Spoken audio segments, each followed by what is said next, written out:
Hello everyone. हाँ, तो board की डेट शीट आ गई 10th की और 12th की। तो प्रेशर है बहुत ज़्यादा सबके घरों में इस वक्त, जहाँ जहाँ बोर्ड के स्टूडेंट्स हैं हमारे। प्रेशर है हाई, क्योंकि मुश्किल से 1 महीने का टाइम है, राइट? लगभग 1 महीना and your boards will start. एक तो बैच हमारा ऐसा भी है जो जिसकी प्रैक्टिस ही नहीं रही कभी बोर्ड देने की। So I understand the pressure that you people must be feeling. और प्रेशर से हो रही है एंग्जाइटी, एंग्जाइटी से हो रहा है डिप्रेशन। तो ये सारी चीजें ना, इन सारी चीजों को देखते हुए ना मैं 2-4 टिप्स देना चाहती हूँ that can help you overcome all these things. ठीक है? सबसे पहले तो एक अच्छा सॉलिड टाइम टेबल बना लो। ठीक, टाइम टेबल बना लो जिसमें कि तुम 1.5 से 2 घंटे का स्लॉट रखो पढ़ने का, और फिर कम से कम आधे घंटे का ब्रेक रखिए उसके बीच में। एक इजी सब्जेक्ट को डिफिकल्ट सब्जेक्ट के साथ क्लब करिए। कभी भी ऐसा मत सोचो कि सारा टाइम एक ही सब्जेक्ट लेके पढ़ते रहेंगे, पूरे दिन फिजिक्स को डेडिकेट करेंगे आज, ऐसा नहीं होता है। Your brain will not learn as much as you are wishing it to be. So what you have to do is plan your day accordingly. ठीक है? तो एक सब्जेक्ट लाइट, एक सब्जेक्ट हैवी, बीच में आधे घंटे का गैप। और उस आधे घंटे के गैप में भी no gaming, no phone calls, nothing like that. You have to relax your brain, ताकि वो अगले कॉन्शियस स्टडी के लिए तैयार हो सके। तो आप या तो सो जाइए, या आप कुछ हल्का फुल्का गाना सुनिए, अपने मम्मी डैडी से बात करिए, भाई से झगड़ा करिए, बहन से लड़ाई करिए, उसके साथ मिलकर किचन में सैंडविच बनाइए। Something that you can do with the help of your reflex action. Exactly, brain को इन्वॉल्व करना नहीं है। ऐसा नहीं है कि गेम खेलने लगे उतने टाइम, ब्रेन सुपर इन्वॉल्व हो जाएगा।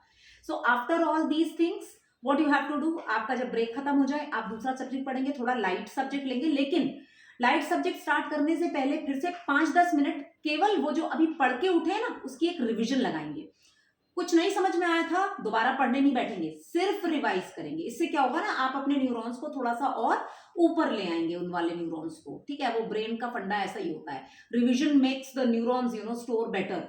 सब रैम है ना, रैंडम एक्सेस मेमोरी है, जितनी बार उसमें डालोगे डेटा उतना अच्छा स्टोर करेगा वो। इसके अलावा जो आप अपने स्टडीज कर रहे हो ना, उसके बीच बीच में उल्टी सीधी चीजें खा के स्नैकिंग नहीं करनी है, क्योंकि ये सारी चीजें हमारे ब्रेन के रिसेप्टर्स को अफेक्ट करती हैं। तो आपने हमेशा हेल्दी चीज खानी है जब आप अपने एग्जाम की प्रिपरेशन कर रहे हो। हेल्दी चीज खानी है का मतलब ये है कि जितने ज्यादा नट्स और ड्राई फ्रूट्स जाड़े हैं ना, खूब जम के खाओ, तुमको तो वैसे भी जरूरत है। आपको पता है ब्रेन सेल्स के लिए ओमेगा 3 फैटी एसिड चाहिए, बादाम, काजू, अंजीर सब खाइए। और साथ में वो जो सूप मैंने बताया था, आई एम श्योर सबके पेरेंट्स जो हैं इस समय बना रही हैं मम्मियाँ, तो आप वो सूप साइड में रखे रहिए और उसको सिप करते रहिए, उसको पीजिए। ठीक है? इसके अलावा मिल्क का कंटेंट बढ़ा सकते हैं। जो लोग एगिटेरियन हैं वो एग्स ले सकते हैं। Eat something which is lighter on your stomach. ठीक है? खाना खाना रात का टाइमिंग 8 बजे के बाद ना खाना खाना ही नहीं है। 8 बजे के बाद अगर खाना खाओगे तो आप पढ़ नहीं पाओगे। जो रात का शेड्यूल बनाते हैं ना कि 12 बजे तक पढ़ेंगे और 1 बजे तक, वो कुछ नहीं हो पाएगा अगर रात में देर से खाना खाओगे, 10 बजे 11 बजे। क्योंकि तुम्हारा जो सारा ऑक्सीजनेटेड ब्लड है ना, वो डाइवर्ट होता है डाइजेशन करने के लिए उस फूड का, सब जानते हैं। ठीक है? तो कोई फायदा नहीं है, उसके बाद सिर्फ यॉर्निंग होगी, यॉर्निंग, और कुछ नहीं होगा। तो अगर आपको अपने अपने स्टमक को लाइट रखोगे तो ब्रेन ज्यादा एक्टिवेटेड रहेगा। तो खाना खाना है 8-8:30, मम्मा से कह दो कि मैं डिनर कर लूंगा या कर लूंगी। उसके बाद what you have to do is just to have something light, है ना? उसके बाद भी तुम सूप ले सकते हो, और तुम उसके बाद जो है मिल्क ले लो, है ना? हल्दी वाला दूध अगर मम्मी दे रही है तो वो पी लो भाई, अच्छा लगे ना लगे, या बॉर्नवीटा डाल के पी लो, या coffee P low, what ever you feel like. फालतू चीजें कुछ खानी नहीं है। ठीक है? इसके अलावा एक जो इंपॉर्टेंट चीज मैं फील करती हूँ जिसमें आप लोग लैक करते हैं अक्सर, वो है राइटिंग का। आपका ना प्रिपरेशन जो है कभी राइटिंग से नहीं करते हो आप, प्रैक्टिस राइटिंग की बिल्कुल नहीं करते। तो आपने क्या करना है, राइटिंग करके करना है। मतलब अगर कैट की स्पेलिंग भी पढ़ रहे हो तो लिखो CAT, cat.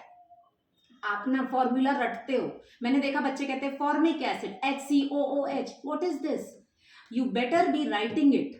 The more you will write, वो चाहे कोई भी सब्जेक्ट हो, आप उसमें बहुत अच्छा करोगे अगर आपको, क्योंकि जब हम राइट करते हैं ना तो उससे क्या होता है, हमारा ब्रेन अच्छे से चीजों को कैप्चर कर रहा होता है।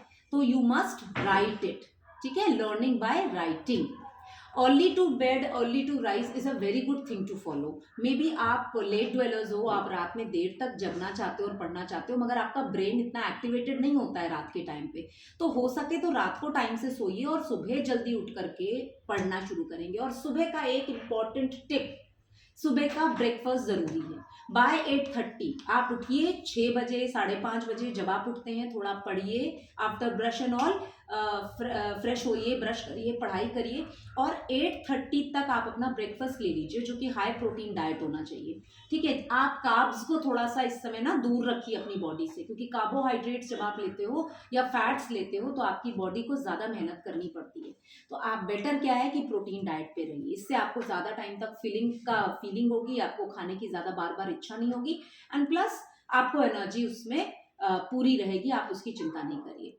Okay, so follow these tips and then I will get back to you another day and give you more of them. Prepare well and do well.